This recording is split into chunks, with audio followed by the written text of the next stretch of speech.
All right, we are about to dive into a story that is just wild. It's an award-winning short story that takes all that warm, fuzzy Christmas feeling and smashes it together with some seriously dark, funny, suspenseful stuff. Trust me, you won't forget this one. So, first things first, let's meet our main guy. This narrator, well, he's 35, still renting, and his one single claim to fame, a viral video of him accidentally lighting a burrito on fire. Yeah, he's sarcastic, loves putting himself down, and right from the get-go, you can tell he is the complete, total opposite of his dad. And this is where the contrast just hits you like a ton of bricks. You've got the son, who basically sees himself as a walking disappointment, and then you've got his dad, a local legend. We're talking the mall Santa that people would drive for miles just to see. This whole dynamic, this tension between them, that's really the heart of the entire story. Okay, so let's jump into the first part of the story, the loser and the legend. The whole thing starts in a pretty grim setting, a hospice room, and our narrator is just watching his father, the famous Santa, dying. So, his dad beckons him closer, for one last chat. And the narrator is already, mentally rolling his eyes. He's thinking, here we go again. He's totally expecting to hear another classic dad story, maybe that time he supposedly saved Christmas back at the mall in '93. All right, next up, a killer confession.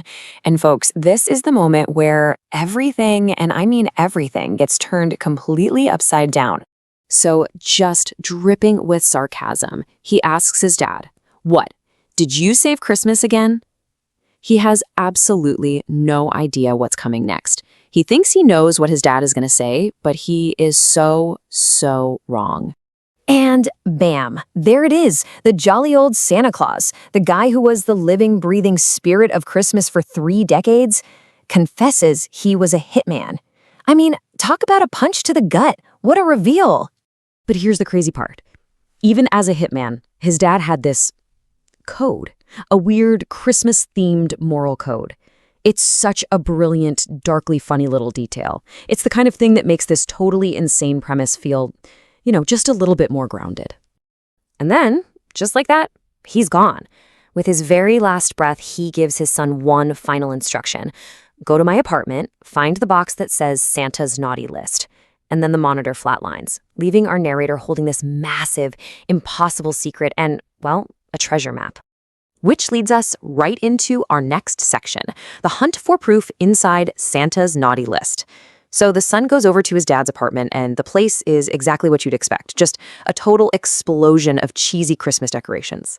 And sure enough, there it is. Tucked away on his shelf, behind a bunch of Santa suits, he finds it, the box.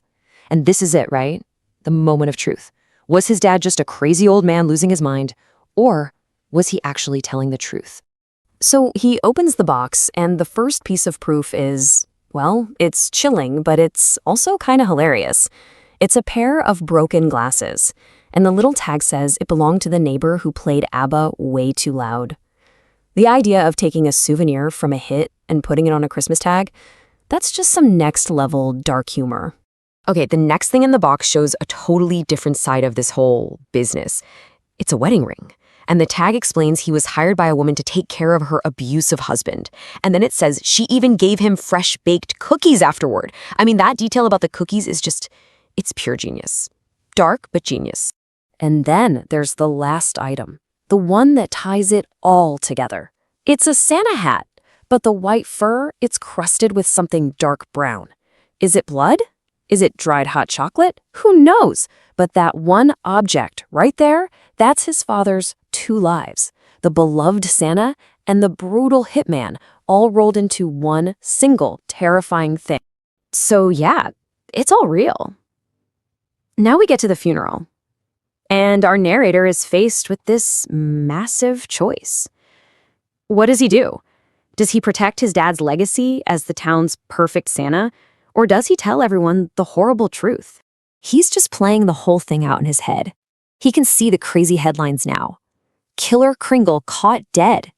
The papers would have a field day, calling him the silent Santa Slayer.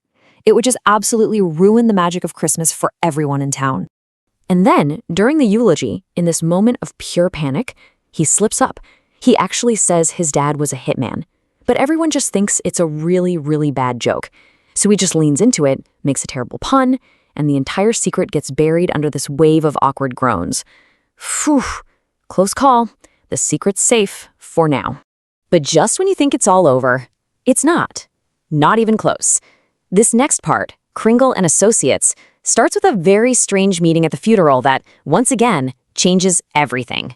So this guy, Frankie, comes up to him and introduces himself as an old associate of his dad's. And he confirms everything. He's like, yeah, your dad was one of the best in the business.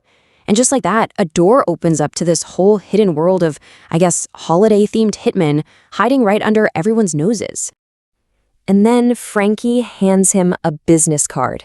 And this is a huge reveal. It turns out his dad wasn't just some freelance killer Santa. He was part of an entire organization, Kringle and Associates. It's not a one-man show, it's a franchise.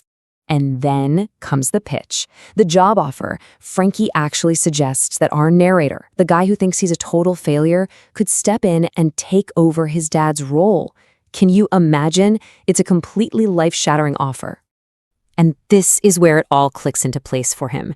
It's this massive aha moment. He starts looking back at his entire life, at all those little lessons his dad taught him, how to lie with a smile, how to just disappear in a crowd. And he realizes it wasn't just fatherly advice, it was training.